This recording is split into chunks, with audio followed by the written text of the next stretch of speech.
Railway की जमीन पर अवैध कब्जे से मुंबई भी अछूती नहीं है। मुंबई में सेंट्रल और वेस्टर्न रेलवे की जमीन पर अवैध झुग्गियां तन गई हैं। रेलवे इन झुग्गियों को हटाने में नाकाम है क्योंकि राजनीति करने वालों के लिए इनमें वोट बैंक का तगड़ा जुगाड़ है।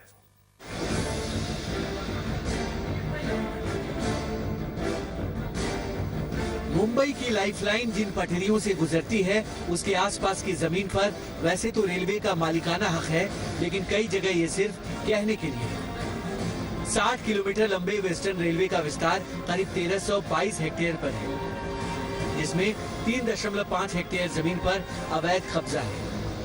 यही हाल सेंट्रल रेलवे का भी है।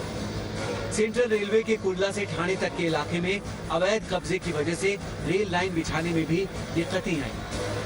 अपनी जमीन से कब्जा हटाने में रेलवे मजबूर है।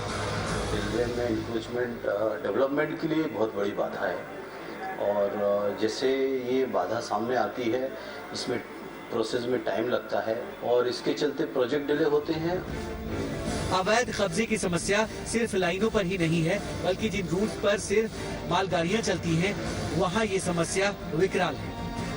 दरअसल मुंबई रेल विकास निगम के नियम के मुताबिक अतिक्रमण हटाने के लिए लोगों को जमीन के बदले घर देने का प्रावधान है। यही वजह है कि लोगों के निशाने पर रेलवे की जमीन होती है। क्योंकि मुंबई में रेलवे की जमीन पर कई झुग्गियां बन गई हैं, लिहाजा राजनीतिक दलों के लिए रेलवे विस्तार की कीमत पर झुग्गी वालों की आवाज मजबूरी बन गई है। मुख्यमंत्री महोदय को पत्र लिखा है।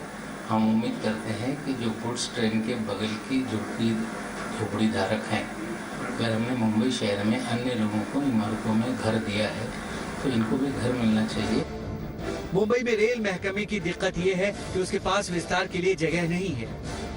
ऐसे में रेलवे की जद्दोजहद अपनी जमीन बचाए रखने में है। राजीव रंजन सिंह, जी न्यूज, मुंबई। अभी वक्त है एक ब्रेक का। ब्रेक के बाद आपको बताएंगे कि महिलाओं का क्या संदेश है रेल मंत्री के लिए।